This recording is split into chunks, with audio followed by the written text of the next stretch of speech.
Hello friends, कैसे हो सब लोग। आई होप सब लोग अच्छे होंगे, बेहतर होंगे और स्वस्थ होंगे। स्वागत है आपका affairs cloud learn to lead में। मैं हूं आशु और आज हम डिस्कस करेंगे 3 जुलाई 2021 के करंट अफेयर। और गाइस, आप यहां पे देख रहे हो दो बेस्ट इमेजेस, लेकिन हम बहुत ही इंपॉर्टेंट करंट अफेयर्स को डिस्कस करने वाले हैं, तो वीडियो को बिल्कुल लास्ट तक आपने जरूर देखना है। लेकिन आप हमारी एप्लीकेशन को डाउनलोड कर सकते हो, करियर्स क्लाउड को। इसका लिंक जो है वो डिस्क्रिप्शन बॉक्स में दिया हुआ है। उसके बाद अपनी ईमेल आईडी के थ्रू लॉगिन करें और क्रैक करंट अफेयर्स के ऊपर क्लिक करके 1 साल या 2 साल की सब्सक्रिप्शन आप क्या कर सकते हैं, बाय कर सकते हैं।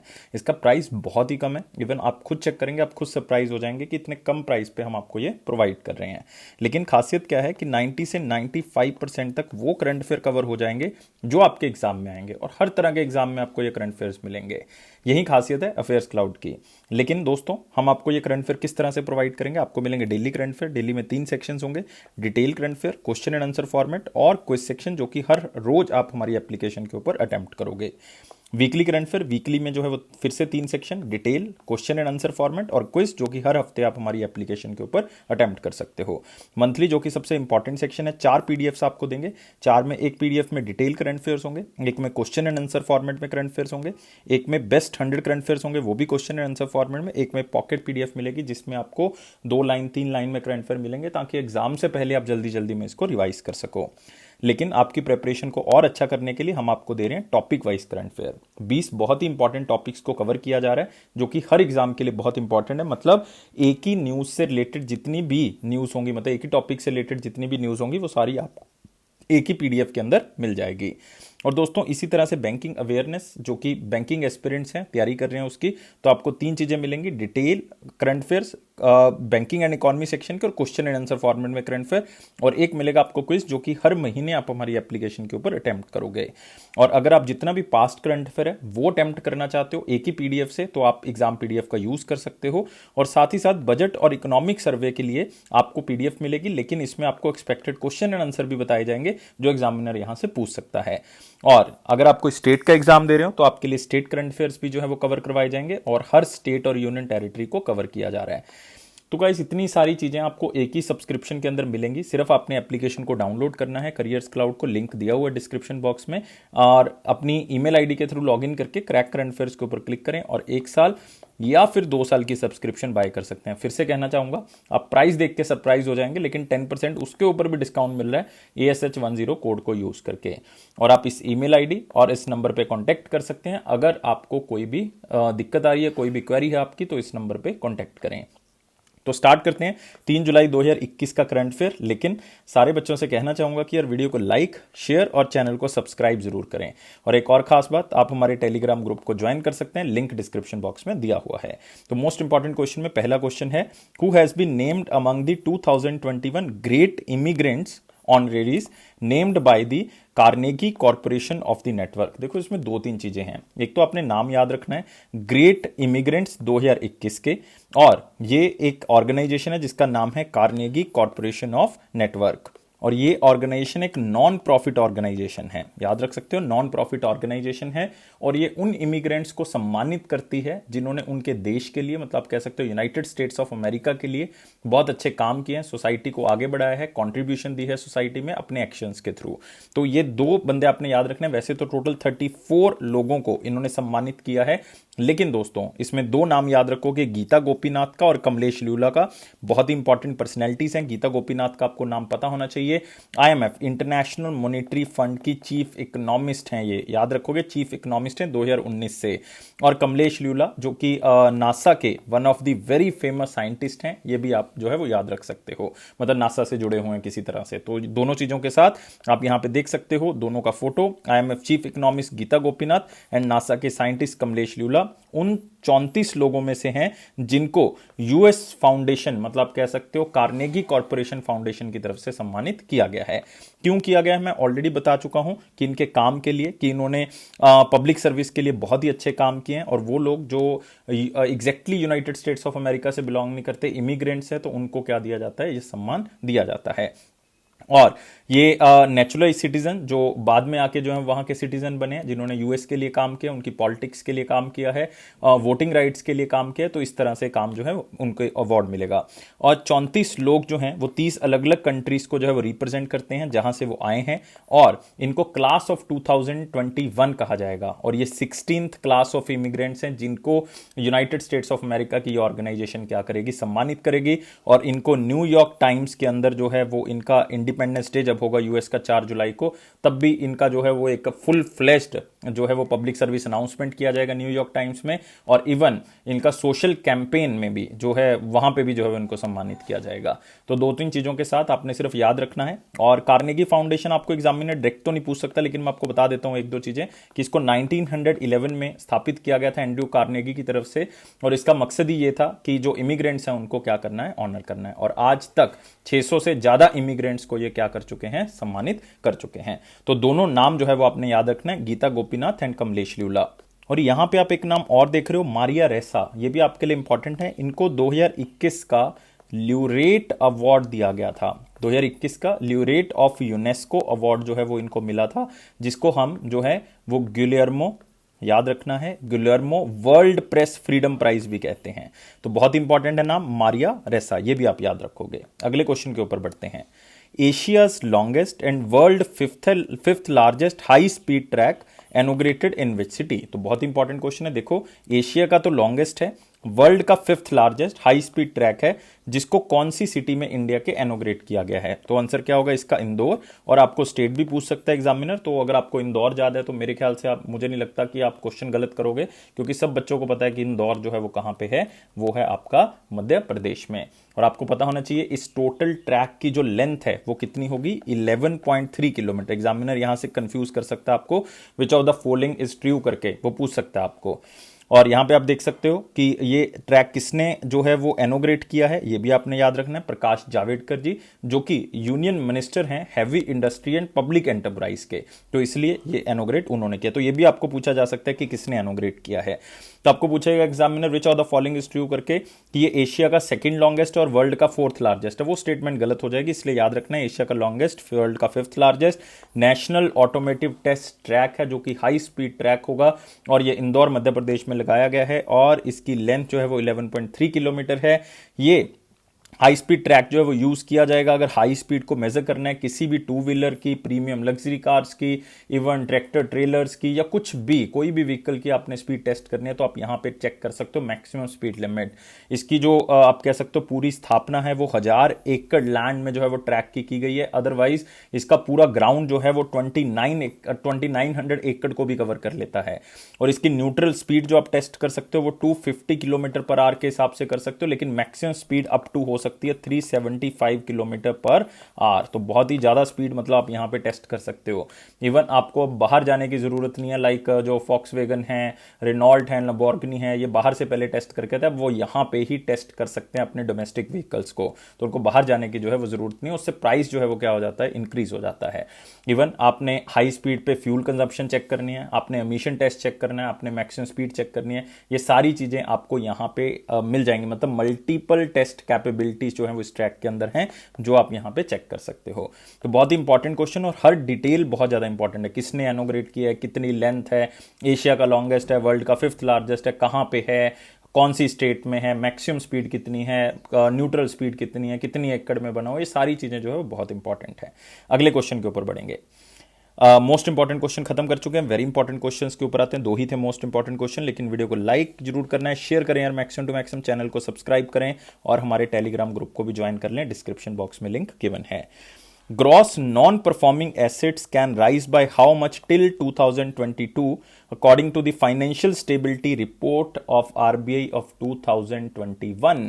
तो इसका मतलब यहां पे हम बात कर रहे हैं किसकी, यहां पे हम बात कर रहे हैं आरबीआई की। और आपने एक बात और याद रखना है, ये फाइनेंशियल स्टेबिलिटी रिपोर्ट इस बार की 23rd फाइनेंशियल स्टेबिलिटी रिपोर्ट है। कई बार एग्जामिनर आपसे पूछ सकता है, जैसे एसबीआई में आपको पता है कि एग्जाम से 2-3 दिन कई बार पहले वाला क्वेश्चन भी पूछ लिया जाता है, इसलिए याद रखना है कि 23rd फाइनेंशियल स्टेबिलिटी रिपोर्ट है 2021 की।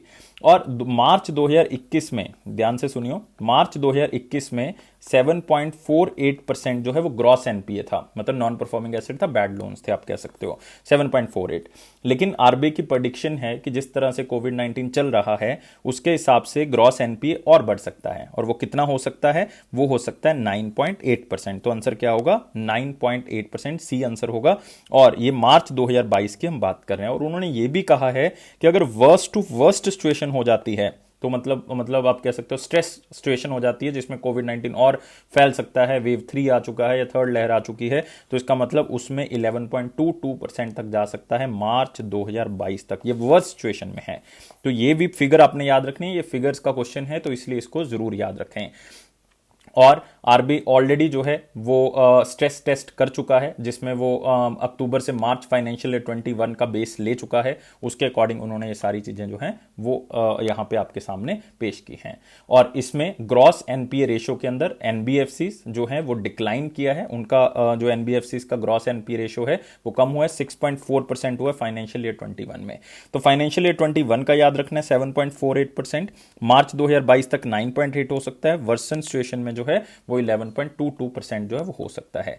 और आपने एक चीज और याद रखनी है, इसमें फाइनेंशियल स्टेबिलिटी रिपोर्ट के बारे में थोड़ा सा एक आधी चीज याद रख सकते हो कि ये by annual collective assessment report है जो कि आरबीआई की तरफ से पेश की जाती है। बस इतना ही याद कर लें, इतना जरूर याद रखना है, बाई एनुअल रिपोर्ट है। इसका मतलब है साल में 2 बार ये रिपोर्ट दी जाती है। इस बार 23rd थी अभी ये। अगले क्वेश्चन के ऊपर बढ़ेंगे। सारी चीजें मैं आपको बता ही चुका हूं, तो ऐसा अगर आप यहां से भी पढ़ना चाहते हैं तो वीडियो को पॉज करके पढ़ सकते हैं, अदरवाइज मैं बता चुका हूं। नेक्स्ट आते हैं, the book titled the struggle with in A memoir of an emergency. तो नाम से पता लग रहा है कि ये बुक किसके बारे में है। ये वो फेज के बारे में बताती है बुक जो कि किसके बारे में है, जो कि इंदिरा गांधी जी की इमरजेंसी के बारे में है, जो कि उन्होंने 1975 के टाइम पीरियड पे लगाई थी। 1975 में आप कह सकते हो उसको लगाया गया था, और 1977 जनवरी में हटा दिया गया था। तो उस टाइम पीरियड पे लोकसभा का टाइम पीरियड भी जो है वो इवन एक्सटेंड हो गया था ड्यूरिंग नेशनल इमरजेंसी। तो उस टाइम पीरियड की बात की जा रही है। और ये पर्सन कौन है, अशोक चक्रवर्ती जी, जिन्होंने इस बुक को लिखा है। और ये बहुत ही फेमस इकोनॉमिस्ट हैं, मतलब अर्थशास्त्री हैं, और साथ ही साथ सीनियर इकोनॉमिक एडवाइजर हैं। कौन सी गवर्नमेंट के, जिम्बाब्वे के, मतलब जिम्बाब्वे के सीनियर इकोनॉमिक एडवाइजर हैं। और साथ ही साथ ये हरारे जिम्बाब्वे में ही रहते हैं। और उन्होंने बुक लिखी है कि किस तरह की इमरजेंसी की सिचुएशन रही होगी। और उन्होंने अपने अकॉर्डिंग जो है ये बताया कि ये डार्केस्ट आवर्स हैं, मतलब एक काला अध्याय है जो आप कह सकते हो कि उस टाइम पीरियड पे लगाया गया। और ऑलमोस्ट उनका मानना है कि 1,50,000 जो पीपल हैं उनको जेल में डाला गया, ट्रायल में रखा गया, कोई ट्रायल नहीं किया गया इवन उनको रखा गया, लेकिन उनको कोर्ट में नहीं पेश किया गया। और बहुत से लोगों को फोर्सिबली जो है वो मार भी दिया गया पुलिस फायरिंग के अंदर। ये उनका जो है वो अपना मानना है। तो ये उन्होंने बुक उसके बारे में लिखी है। तो अब ये बुक हार्पर कॉलिंस की तरफ से जो है वो पब्लिश की गई है, इमरजेंसी पीरियड के बारे में लिखी गई है। बस इतनी ही 2 चीजें आपने याद रखनी है। और यहां पे आप एक नाम देख रहे हो, शकूर राथेर का। इन्होंने एक बुक लिखी है दोस्तों recently, life in the clock tower valley, life in the clock tower valley. Next आप देख रहे हो एक नाम और, प्रीत मोहन सिंह मलिक। इन्होंने सिक्किम के बारे में लिखा हुआ है। इन्होंने बुक का नाम भी यहीं रखा है, Sikkim a history of intrigue and alliance, मतलब किस तरह से सिक्किम जो है वो बना है, किस तरह से वो इंडिया का पार्ट बना, उसके बारे में लिखा। सुनीता द्विवेदी, इन्होंने बुक लिखी बुद्धा इन गंधारा। बुद्धा इन गंधारा में बहुत बार बात कर चुका हूं डिटेल में इस बुक के बारे में कि कैसे गंधारा स्कूल ऑफ आर्ट्स जो है वो बुद्धा से रिलेटेड है, तो उसके बारे में जो है वो यहाँ पे लिखा हुआ है। तो तीनों बुक्स भी आप जो है वो थोड़ी सी याद रख सकते हो। नेक्स्ट आते हैं, एक और बुक की बात हो रही है, who wrote a book called titled as Janak Sut Shaurya. तो आप सोच रहे होगे कि सर ये कोई बुक को खास इंपॉर्टेंट लग नहीं रही। ये बुक बहुत इंपॉर्टेंट है दोस्तों। क्यों? क्योंकि ये बुक को लॉन्च किसने किया है, ये बुक को लॉन्च आप यहां पे देख सकते हो किसने किया है, शिवराज सिंह चौहान ने किया है, जो कि मध्य प्रदेश के चीफ मिनिस्टर हैं। तो ये बुक अपने आप इंपॉर्टेंट हो जाती है। और यहां पे आप नाम देख रहे हो डॉक्टर गौरी शंकर, मतलब ये बुक किसने लिखी है, डॉक्टर गौरी शंकर जी ने लिखी है। तो याद रखना है ये बुक किसके बारे में बताती है, ये बुक बताती है उत्तर रामायण के बारे में। उत्तर रामायणा बेसिकली मेरे ख्याल से लॉकडाउन के अंदर जो चलाई गई थी, सब बच्चों ने देखी होगी, अगर नहीं भी देखी होगी तो जो रामायणा है वो वाल्मीकि जी ने जो है वो अध्याय लिखे थे उसके। लेकिन उत्तर रामायणा जो है वो जो वाल्मीकि जी की रामायणा है उसका पार्ट नहीं है। ये माना जाता है कि उसके बाद जो है वो लिखी गई है, और इसके अंदर राम जी का अयोध्या में लौटना, अश्वमेध यज्ञ करना या लव कुश की स्टोरी जो है वो उत्तर रामायणा के अंदर बताई गई है। और डॉक्टर शंकर ने इसको बहुत ही सरल तरीके से जो है वो लिखा है ताकि सब लोगों को इसके बारे में समझ आ सके, और बहुत ही अच्छे पोएटिक वे से इसको लिखा है। तो सिर्फ नाम याद रखना है, और जनक सुत सुत शौर्य जो है वो नाम जरूर याद रखेंगे। नेक्स्ट क्वेश्चन के ऊपर आते हैं। नेक्स्ट क्वेश्चन है हमारे पास, 7th edition of Indian Ocean naval symposium held in which place. सबसे पहले आपको यह जानने की जरूरत है कि इंडियन ओशन नेवल सिंपोजियम क्या होता है। तो ये जो इंडियन ओशन नेवल सिंपोजियम है दोस्तों, ये 2008 में इंडियन नेवी की तरफ से जो है वो बनाया गया था। किसकी तरफ से? इंडियन नेवी की तरफ से बनाया गया था। और इसका काम क्या था कि हमने मैरीटाइम कॉपरेशन, हमने अपने नेवी सिस्टम को स्ट्रॉन्ग करना है ताकि जो हमारे तटीय राज्य हैं, जो कोस्टल स्टेट्स हैं या लिटोरल स्टेट हैं इंडियन ओशन एरिया के अंदर, उनको हम आपस में जो है वो इकट्ठा लेके आ सकें, उनको मजबूत कर सकें। तो जो जो हमारे पास तटीय राज्य हैं इंडियन ओशन रीजन में, उनके ग्रुप को हम बेसिकली क्या कहते हैं? Indian Ocean naval symposium. और बनाया किसने? इंडिया ने 2008 में इसको बनाया था। और इसकी पहली चेयरमैनशिप भी इंडिया के साथ रही थी। और आपने याद रखना है टाइम पीरियड 2 साल का होता है चेयरमैनशिप का, मतलब 2008 से लेके 10 तक का। और इसका पहला सेमिनार भी 2008 में ही हुआ था, इंडियन नेवी की तरफ से किया गया था, क्योंकि इंडियन नेवी जो है वो चेयरमैनशिप जो है वो उसके पास लाई करती थी। लेकिन 2018 से लेके 2021 तक, वैसे तो 2018 से 20 तक ही था, लेकिन 20 में कोविड-19 के कारण कोई सिंपोजियम नहीं हो पाया, तो 21 तक जो है वो चेयरमैनशिप चली गई। और वो किसके पास थी? ईरान के पास। लेकिन अब ईरान का टाइम पीरियड तो खत्म हो चुका है। अब नया चेयरमैन जो वो चुन लिया गया, वो चुन लिया गया है हमारे पास फ्रांस। याद रखना है कौन सा चेयरमैन चुन लिया गया? फ्रांस चुन लिया गया 2 साल के लिए, 2021 से लेकर 23 तक। और उन्हीं का एक आप कह सकते हो एडमिनिस्ट्रेटिव आइलैंड है जिसको कहते हैं ला रियूनियन आइलैंड, जो कि मेडागास्कर के पास आपको मिलेगा। वहां पे ये इंडियन ओशन नेवल सिंपोजियम जो है वो हुआ है। तो 7th Indian Ocean naval symposium La Reunion जो है वो कंक्लूड हो चुका है। और इसमें एक बात और याद रखनी है कि ये मेडागास्कर के पास है एक आइलैंड, रीयूनियन आइलैंड। और ये जो ओवरसीज डिपार्टमेंट है किसका? फ्रांस का, क्योंकि मैं पहले ही बता चुका हूं फ्रांस जो है वो अध्यक्ष चुना गया, वो इस चेयरमैनशिप चुनी गई है 2 सालों के लिए, क्योंकि इससे पहले किसके पास थी? ईरान के पास थी। और it was hosted by French navy. By default France जो है वो चेयरमैनशिप आ गई उसके पास, तो वही लीड करेगा। और ये बाई इनियल मीटिंग्स हैं जो कि आप कह सकते हो तटीय राज्यों के बीच में होती है इंडियन ओशन रीजन। यहाँ पे बाई इनियल है, बाई एनुअल नहीं है। बाई इनियल का मतलब 2 साल में एक बार, इसलिए चेयरमैनशिप 2 साल के लिए होती है। और इसमें कितनी कंट्रीज मेंबर हैं? 24 कंट्रीज मेंबर हैं, और 8 क्या है इसके अंदर? ऑब्जर्वर। और आपको पता होना चाहिए चाइना जो है वो मेंबर कंट्री का पार्ट नहीं है, चाइना जो है वो ऑब्जर्वर का पार्ट है, याद रखना है। अदरवाइज तो बांग्लादेश, इंडिया, मालदीव, पाकिस्तान, जो जो मतलब तटीय राज्य हैं जिस जिस कंट्री के हमारे आसपास इंडियन ओशन रीजन के अंदर, तो वो सारी की सारी कंट्रीज इवन इसकी मेंबर हैं। ऑस्ट्रेलिया तक, मतलब आप कह सकते हो इधर आप कह सकते हो कि सऊदी अरेबिया से लेके ऑस्ट्रेलिया तक जितनी भी कंट्री जो है वो आ जाती हैं वो इसका पार्ट बन जाएंगी। क्लियर? याद रखना आपने जो भी चीजें मैंने आपको बताई, इतनी ही इंफॉर्मेशन आपके लिए इंपॉर्टेंट है। अदरवाइज एक्स्ट्रा इंफॉर्मेशन कितनी भी आप कलेक्ट कर सकते हो, लेकिन अदरवाइज आपको क्वेश्चन यहीं से पूछा जाएगा। अगले क्वेश्चन के ऊपर आते हैं। Arun Jaitley National Institute of Financial Management signed a memorandum of understanding with which organization to build a center of excellence। अब यहाँ पे एक क्वेश्चन और जनरेट हो जाता है कि ये जो सेंटर ऑफ एक्सीलेंस बनना है ये किस चीज का बनना है, मतलब ये भी तो पता होना चाहिए। सेंटर ऑफ एक्सीलेंस दोस्तों आर्टिफिशियल इंटेलिजेंस का या इमर्जिंग टेक्नोलॉजी से रिलेटेड बनाना है। Arun Jaitley national institute of financial management ने ये टाई अप किया है माइक्रोसॉफ्ट के साथ। तो आप देख सकते हो Arun Jaitley national institution of financial management ने ये टाई अप किया माइक्रोसॉफ्ट के साथ कि वो नई टेक्नोलॉजी को बनाने के लिए एक सेंटर ऑफ एक्सीलेंस खोल रहे हैं आर्टिफिशियल इंटेलिजेंस और इमर्जिंग टेक्नोलॉजी के लिए। और आर्टिफिशियल इंटेलिजेंस से रिलेटेड आइडियाज वहां पे क्रिएट किए जा सके, स्पेशली किसके लिए? फाइनेंस मैनेजमेंट के लिए, ताकि आप कह सकते हो नए तरह के रिसर्च की जा सके फाइनेंशियल मार्केट के अंदर। फाइनेंशियल मैनेजमेंट को लेके अलग अलग तरह का रोल जो है वो ये आर्टिफिशियल इंटेलिजेंस प्ले कर सके, इसलिए टाई अप किया गया। और नए तरीके की आप कह सकते हो स्ट्रेटेजिक नॉलेज शेयरिंग वर्कशॉप्स जो है वो करवाई जाएं, उसमें क्लाउड से रिलेटेड, आर्टिफिशियल इंटेलिजेंस से रिलेटेड, फाइनेंशियल मैनेजमेंट से रिलेटेड लोगों को सिखाया जा सके। और इवन कैपेसिटी बिल्डिंग प्रोग्राम हो सके जो ऑलरेडी आप कह सकते हो इस सिस्टम के अंदर हैं फाइनेंशियल मैनेजमेंट के अंदर, उनकी और कैपेसिटी जो है बढ़ाई जा सके, किसी ना किसी तरह से उनको नई स्किल्स को प्रोवाइड कर सके। तो सिंपल है फाइनेंशियल मार्केट के अंदर आर्टिफिशियल इंटेलिजेंस और नई टेक्नोलॉजी का यूज करके उसको और बेहतर बनाना है। तो Arun Jaitley national institute of financial management और माइक्रोसॉफ्ट ने टाई अप किया है। और आपको पता होना चाहिए कि ये जो institution Arun Jaitley national institute of financial management, इसका हेडक्वार्टर कहां पे है? ये है दोस्तों फरीदाबाद के अंदर। फरीदाबाद कहां पे है? हरियाणा के अंदर। और माइक्रोसॉफ्ट मेरे ख्याल से सबको पता है, तो बताने की ज़रूरत नहीं है कि माइक्रोसॉफ्ट का हेडक्वार्टर कहाँ पे होगा। माइक्रोसॉफ्ट का हेडक्वार्टर आपको मिलेगा यूनाइटेड स्टेट्स ऑफ अमेरिका में, और इसके सीईओ कौन है? सत्या नडेला। नेक्स्ट क्वेश्चन आते हैं, which organisation signed MoU with Aramex India to support MSME exporters in India? तो सबसे पहले आपको यह पता होना चाहिए कि अरामेक्स जो कि एक बहुत ही फेमस आप कह सकते हो कंपनी है, और किस चीज़ की कंपनी है दोस्तों अरामेक्स? अरामेक्स जो है वो यूनाइटेड अरब एमिरेट्स, सऊदी अरब की नहीं, सऊदी अरब में काम करती है, लेकिन अदरवाइज ये कंपनी यूनाइटेड अरब एमिरेट्स की है, जिसका हेडक्वार्टर दुबई में आपको मिलेगा। ये मल्टीनेशनल लॉजिस्टिक, कॉरियर और पैकेज डिलीवरी कंपनी है, जैसे कि आप कह सकते हो फेडेक्स है, वैसे ही अरामेक्स है। और इनका जो टाई अप हुआ है वो किसके साथ हुआ है? ये हुआ है एमएसएमई एक्सपोर्टर्स के साथ इंडिया के। और इसका मतलब कौन सी ऑर्गेनाइजेशन के साथ हुआ है? जिसके साथ इंडियन एक्सपोर्टर्स जुड़े हुए हैं वो है federation of Indian export organization.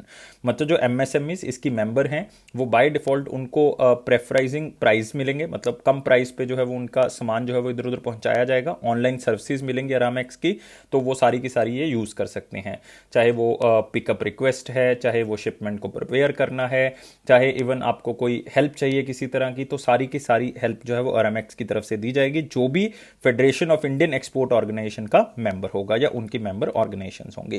तो आप देख सकते हो यहां पे FIEO, मतलब हम बात कर रहे हैं कौन सी ऑर्गेनाइजेशन की? Federation of Indian export organization की। और इन्होंने टाई अप किया अरामेक्स इंडिया के साथ, जो कि यूएई बेस्ड एक लॉजिस्टिक कंपनी है, कोरियर कंपनी है, एमएसएमई एक्सपोर्टर्स इन इंडिया को हेल्प करेगा। और अरामेक्स की सर्विसेज यूज कर सकते हैं ये, और साथ ही साथ आप कह सकते हो कि इनको हेल्प डेस्क और पेपर वर्क सपोर्ट जो है वो भी प्रोवाइड की जाएगी अरामेक्स की तरफ से। अगर आप पहली बार एमएसएमई सेक्टर के अंदर एक्सपोर्ट कर रहे हैं तो आपको हेल्प जो है वो की जाएगी। इवन उन्होंने ये भी कहा कि फ्लैट 30% डिस्काउंट भी देंगे हम, अगर आप हमारे जो है वो सर्विसेज को यूज करते हो क्रॉस बॉर्डर शिपमेंट के लिए, आपको डिस्काउंट भी दिया जाएगा। और इंडिया की ई कॉमर्स मार्केट ऑलरेडी आपको पता है कि किस तरह से बढ़ रही है, और 2026 तक का अनुमान है कि $200 बिलियन तक ई कॉमर्स मार्केट हो जाएगी इंडिया की। बहुत बड़ी मात्रा में जो है फैल रहा है। तो याद रखोगे दोस्तों, और इसमें कुछ भी याद रखने वाला नहीं है। इवन मैं ये भी नहीं कहूंगा कि बहुत ज्यादा इंपॉर्टेंट क्वेश्चन है, लेकिन एक गवर्नमेंट की ऑर्गेनाइजेशन है federation of Indian export organization, तो इसको थोड़ा सा आपने पढ़ लेना है। नेक्स्ट आते हैं, which institute and the central coalfield limited signed memorandum of association for the development of solar power projects? तो कोल फील्ड्स के अंदर सोलर पावर प्रोजेक्ट्स की बात हो रही है, क्योंकि हमने जो है वो नेट जीरो मिशन के ऊपर चर्चा कर रहे हैं आजकल। 2050 तक हमने नेट जीरो मिशन के ऊपर चर्चा की हुई है। तो दोनों कंपनीज मिलके, एक तो इंस्टीट्यूशन, एक ये कंपनी मिलके जो है वो आपस में क्या करेंगे? सोलर प्रोजेक्ट्स को बनाएंगे। सिंपल क्वेश्चन है, लेकिन कौन सा इंस्टीट्यूशन है दोस्तों? Central mine planning and design institution, जो कि कहां पे स्थित है? ये है रांची झारखंड के अंदर। तो ये और कोलफील्ड, सेंट्रल कोलफील्ड लिमिटेड, जो कि आप कह सकते हो कोल इंडिया लिमिटेड की एक सब्सिडरी है, वो दोनों मिलके जो है वो क्या करेंगे? सोलर पावर प्रोजेक्ट्स को लगाएंगे, ताकि हम कोल इंडिया को भी हम जो है वो नेट जीरो पे ले आए, नेट जीरो कार्बन एमिशन के ऊपर ले आए। कोल इंडिया लिमिटेड को नेट जीरो एनर्जी कंपनी बनाना है। इसके लिए कोल इंडिया लिमिटेड जो है वो 14 रूफटॉप और ground mounted solar power projects लगाएगी। इसमें टोटल खर्चा जो है वो 13,500 करोड़ रुपया आएगा, और 2024 तक का टारगेट है कि हम इसको लगा देंगे, और 3,000 मेगावाट या आप कह सकते हो 3 गीगावाट तक का जो है वो एनर्जी कैपेसिटी ये रखता है, जो अगर इतना हम कामयाब हो जाते हैं लगाने के लिए। तो आपने जरूर याद रखना है, कोल इंडिया लिमिटेड की एक सब्सिडरी जिसका नाम है सेंट्रल कोलफील्ड, जो कि खुद कहां पे स्थित है? रांची झारखंड के अंदर। उनका एक इंस्टीट्यूशन के साथ टाई अप हुआ है ताकि वो सोलर प्रोजेक्ट्स को बना सकें और कोल इंडिया लिमिटेड को नेट जीरो एमिशन कार्बन बना सके। आगे करते हैं, और सेंट्रल कोलफील्ड लिमिटेड और सेंट्रल माइन प्लानिंग इंस्टीट्यूशन के बारे में कुछ याद रखने की जरूरत नहीं है। विच कंपनी लॉन्च सरल पेंशन प्लान? फिर से मैं कहूंगा कि उन बच्चों के लिए ये क्वेश्चन नहीं है जो आप एसएससी का एग्जाम दे रहे हो या कुछ और दे रहे हो। इंश्योरेंस का एग्जाम अगर दे रहे हैं तो इस क्वेश्चन को याद रखना, अदरवाइज आप स्किप कर सकते हैं, अगले क्वेश्चन के ऊपर बढ़ सकते हैं। और सरल pension plan life insurance corporation की तरफ से चलाया गया है, LIC की तरफ से चलाया गया है। इसके अंदर क्या है? इसके अंदर है कि आपने लमसम अमाउंट में एक LIC से प्लान को परचेज कर लेना है, और आपको हर मंथ अकॉर्डिंग टू आप जैसे आपकी सैलरी आती है वैसे ही हर मंथ आपको ये पैसे आया करेंगे। फिक्स अमाउंट जो है वो आपको हर महीने रेगुलर इंटरवल में मिल जाएगी। वो आप हर महीने पे लेना चाहते हो, आप एनुअली लेना चाहते हो, आप क्वार्टरली लेना चाहते हो, वो आपके ऊपर है। इसमें मिनिमम और मैक्सिमम एज कितनी है? मिनिमम एज 40 है, मैक्सिमम 80 साल की है, ये याद रख सकते हो। मिनिमम एन्युटी मतलब कितने पैसे आपको मिलेंगे, पॉलिसी होल्डर मिनिमम जो है वो 12,000 एक साल के तो लेगा ही लेगा, मतलब हर महीने का 1,000 रुपये तो उसको मिलेगा ही मिलेगा अगर आप कोई भी प्लान इसमें से परचेज करते हो इस प्लान के अंदर से। मिनिमम परचेज प्राइस वो डिपेंड करता है कौन सी एन्युटी का आप लेते हो, 12,000 वाली लेते हो साल की, 20,000 वाली लेते हो, कौन सी लेते हो। मैक्सिमम परचेज लिमिट कोई नहीं, आप कितनी मर्जी जो है वो परचेज लिमिट के बेसिस पे आप उसको खरीद सकते हो। इवन इसमें एक फैसिलिटी और दी गई है, क्योंकि ये लमसम अमाउंट देके आपने खरीदा है तो इसका मतलब है कि इसको आप लोन लेने के लिए भी क्या कर सकते हो, यूज कर सकते हो। क्या लेने के लिए? लोन लेने के लिए भी यूज कर सकते हो। जैसे ही पॉलिसी के 6 महीने हो जाएंगे आप इसको एज ए सिक्योरिटी प्लेज करके लोन भी ले सकते हो। और एलआईसी के बारे में याद रखना है, एलआईसी की स्थापना जो है वो कौन से ईयर में हुई दोस्तों? 1956 के अंदर। इसके चेयरमैन कौन है? एमआर कुमार। रिसेंटली 9 महीने का टाइम पीरियड इनका बढ़ाया गया है और इसका हेडक्वार्टर कहाँ पे? मुंबई, महाराष्ट्र। नेक्स्ट आते हैं दोस्तों, who released the report on United District Information System for Education Plus 2019-20। तो बहुत ज़्यादा इंपॉर्टेंट क्वेश्चन है, लेकिन एजुकेशन से रिलेटेड है, तो बाय डिफॉल्ट एजुकेशन मिनिस्ट्री इसको लॉन्च करेंगे, तो आंसर क्या होगा इसका? रमेश पोखरियाल निशांक जी होगा।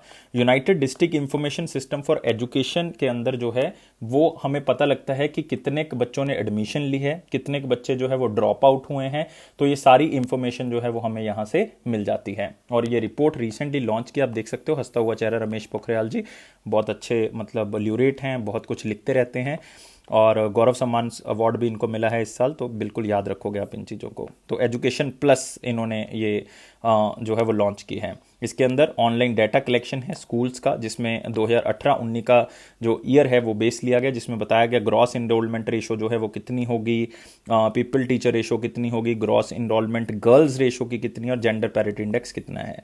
हर चीज़ में इंप्रूवमेंट हुई है, बस इतना याद रखोगे, अदरवाइज आपको एग्जैक्ट डाटा जो है वो याद रखने की जरूरत नहीं, ना ही आपको किसी ने पूछना है। और इसमें देखो 80% स्कूल जो है वो इंडिया के अंदर 2019-20 में इलेक्ट्रिसिटी पहुंच चुकी है उन तक, मतलब अभी भी ऐसे स्कूल हैं जिसमें इलेक्ट्रिसिटी है नहीं। आप सोच सकते हो 20% स्कूल्स में अभी भी इलेक्ट्रिसिटी नहीं है। 90% स्कूल्स में हैंड वॉश फैसिलिटी है, इसका मतलब 10% स्कूल आज भी ऐसे हैं जिसमें नहीं है, और ये कॉमन चीज़ है। 84% स्कूल में लाइब्रेरी, रीडिंग रूम और रीडिंग कॉर्नर है। ये हम मान सकते हैं कि 16% जो है वो हम काफ़ी अचीव कर चुके हैं, इसको भी हम खत्म कर देंगे। लेकिन यार 80% स्कूल्स में इलेक्ट्रिसिटी है, मतलब 20% स्कूल्स में इलेक्ट्रिसिटी एज सच नहीं है। तो ये बहुत ही मतलब दुर्भाग्यपूर्ण बात है कि आज़ादी के इतने वर्षों के बाद, मतलब हम अगले साल 75 ईयर्स ऑफ इंडिपेंडेंस मना रहे हैं और अभी तक इलेक्ट्रिसिटी नहीं है स्कूल्स में। This is a very bad thing about India. लेकिन हम इसको पूरा करेंगे, चैलेंज है हमारे पास, हम एक चैलेंज को लेके बढ़ रहे हैं। 80% हुआ है तो आगे 100% भी जरूर करेंगे। अगले क्वेश्चन के ऊपर आते हैं, लेकिन रमेश पोखरियाल जी के बारे में याद रखना, इनकी कॉन्स्टिट्यूएंसी जो है हरिद्वार है, उत्तराखंड के अंदर। नेक्स्ट क्वेश्चन आते हैं, क्वेश्चन जो है वो पिक्चर से करोगे। गवर्नमेंट का फ्लैगशिप प्रोग्राम डिजिटल इंडिया, और उसके 6 साल जो हैं वो दोस्तों पूरे हो चुके हैं। तो याद रखना है, डिजिटल इंडिया के 6 साल पूरे हो चुके हैं 1 जुलाई 2021 को। तो डिजिटल इंडिया जो है वो 2015 में लॉन्च किया गया था 1 जुलाई को, और 1,13,000 करोड़ रुपए की फंडिंग के साथ इसको स्टार्ट किया गया था। और ये 3 विषयों के ऊपर बात करता है। डिजिटल इंफ्रास्ट्रक्चर हमने बनाना है पूरे जितने भी लोग हैं इंडिया में सबके लिए। गवर्नेंस एंड सर्विसेज हमने इसी माध्यम से प्रोवाइड करनी है ऑन डिमांड, और डिजिटल एम्पावरमेंट करनी है लोगों की। ये 3 की विजन जो हैं वो किसके हैं? हमारे पास डिजिटल इंडिया के। और भारत ब्रॉडबैंड नेटवर्क लिमिटेड जो है वो इसका प्राइमरी कस्टोडियन है इस डिजिटल इंडिया प्रोजेक्ट का। और अगर आप देखोगे डिजी लॉकर जैसी सुविधाएं, स्वामित्व स्कीम हो गया, ई संजीवनी स्कीम हो गया, दीक्षा पोर्टल हो गया, digital infrastructure and knowledge sharing, e NAM हो गया, इवन आप अब देख रहे हो कोविन हो गया, आरोग्य सेतु हो गया, ये सारे के सारे डिजिटल प्लेटफॉर्म ही तो हैं। किस तरह से हमने डिजिटल इंडिया को आगे बढ़ाया है उसके बारे में है। और मेन मिनिस्ट्री कौन सी होगी? Ministry of electronics and information technology. और कौन है यूनियन मिनिस्टर? रविशंकर प्रसाद जी, जिनकी कॉन्स्टिट्यूएंसी कौन सी है? पटना साहिब, बिहार से। अगले क्वेश्चन के ऊपर आएंगे। नेशनल क्रॉप इंश्योरेंस वीक 1 से लेकर 7 जुलाई 2021 तक बनाया गया। तो याद रखना है दोस्तों, क्रॉप इंश्योरेंस वीक की बात कर रहे हैं, क्रॉप डे की बात नहीं कर रहे हैं। और केरला स्टेट ऐसी स्टेट है जिसने क्रॉप इंश्योरेंस डे भी मनाया है। क्रॉप इंश्योरेंस डे जो मनाया गया वो 1 जुलाई को मनाया गया, लेकिन वो केरला स्टेट एग्रीकल्चर डिपार्टमेंट की तरफ से मनाया गया है। तो इंश्योरेंस वीक 1 से लेकर 7 जुलाई तक, काफ़ी स्टेट जो है वो 1 से लेकर 15 जुलाई तक भी मना रही हैं। 2 हफ्तों का ये प्रोग्राम रखा जा रहा है ताकि फार्मर्स को अवेयर किया जा सके, किसानों को अवेयर किया जा सके कि क्रॉप इंश्योरेंस का महत्व क्या है, कि किसी टाइम पे बारिश नहीं होती तो आपको नुकसान नहीं होगा। तो 1 से लेकर 7 जुलाई तक अवेयर किया गया। और मिनिस्ट्री ऑफ एग्रीकल्चर इसके लिए रिस्पॉन्सिबल है, यूनियन मिनिस्टर नरेंद्र सिंह तोमर हैं, कॉन्स्टिट्यूएंसी उनकी मोरेना है। नेक्स्ट आते हैं अगला question. The state bank of India has celebrated it's dash foundation day, मतलब स्टेट बैंक ऑफ इंडिया अपना कौन सा जन्मदिन मना रही है? 66वां जन्मदिन मना रही है, क्योंकि आपको पता है कि 1 जुलाई 1955 को जो है वो एसबीआई का गठन हुआ था। और इसकी थोड़ी सी हिस्ट्री मैं आपको बता देता हूँ कि सबसे पहले एक बैंक बना था, बैंक ऑफ कैलकाटा, वो मतलब प्रेसिडेंसी बैंक की बात कर रहा हूँ, 1806 में। फिर इसका नाम बैंक ऑफ बंगाल किया गया। उसके बाद अगर आप देखोगे बैंक ऑफ बॉम्बे बना दोस्तों, बैंक ऑफ बॉम्बे 1840 में बना। फिर बैंक ऑफ मद्रास बना, बैंक ऑफ मद्रास 3 साल के बाद बन गया 1843 में। फिर तीनों प्रेसिडेंसी बैंक्स जो हैं वो तीनों को क्या कर दिया गया? मर्ज कर दिया गया 1921 में। फिर एक बैंक बनाया गया जिसका नाम क्या रखा गया? Imperial bank of India. फिर इंपीरियल बैंक ऑफ इंडिया का नाम बदल के क्या रख दिया गया? That is state bank of India 1955 में। और एक एक्ट आया, state bank of India act, और अब हम 66th birthday state bank of India का मना रहे हैं। तो बिल्कुल याद रखोगे जितनी भी चीज़ें मैंने आपको बताई हैं। और रिसेंटली 62 करोड़ रुपीस जो हैं वो एसबीआई की तरफ से दिए गए हैं पीएम केयर्स फंड के अंदर, ताकि वो कोरोना के लिए जो है वो क्या कर सके, फाइट कर सकें, क्योंकि पीएम केयर्स का वहाँ पे यूज़ होता है। तो ये याद रखना है।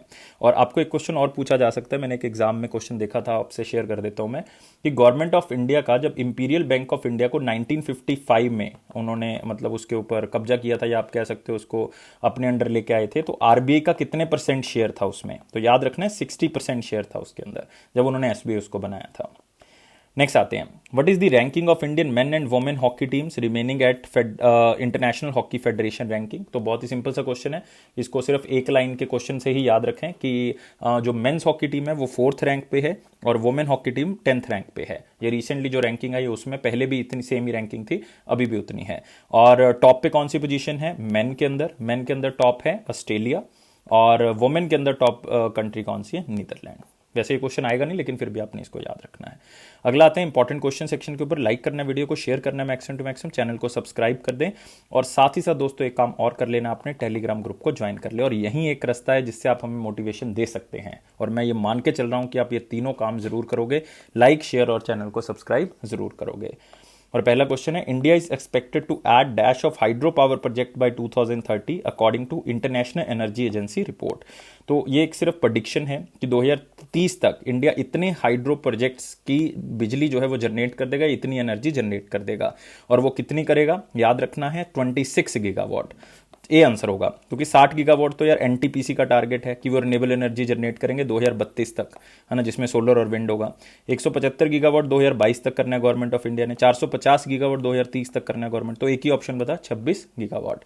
ये सिर्फ इंटरनेशनल एनर्जी एजेंसी का टारगेट, या आप कह सकते हो उनकी प्रेडिक्शन है। और ये आप इसका हेडक्वार्टर याद रखोगे कहाँ पे? पेरिस के अंदर। सिर्फ ये क्वेश्चन को इतना ही याद रखना, और कुछ याद करने की जरूरत नहीं। अगर याद रखना आप रख सकते हो कि अभी जो है वो 46 गीगावाट के आसपास जो है वो मतलब कर रही हैं total installed capacity hydro power की। और चाइना जो है वो सबसे बड़ा है, single largest hydro power market है 2030 में, क्योंकि वर्ल्ड का आप कह सकते हो सबसे बड़ा हाइड्रो जो प्रोजेक्ट है वो भी चाइना का ही है। वो कौन सा है? 3 गॉर्ज प्रोजेक्ट, याद रखना है 3 गॉर्ज डैम, बेसिकली वो चाइना का world largest hydro electric facility है।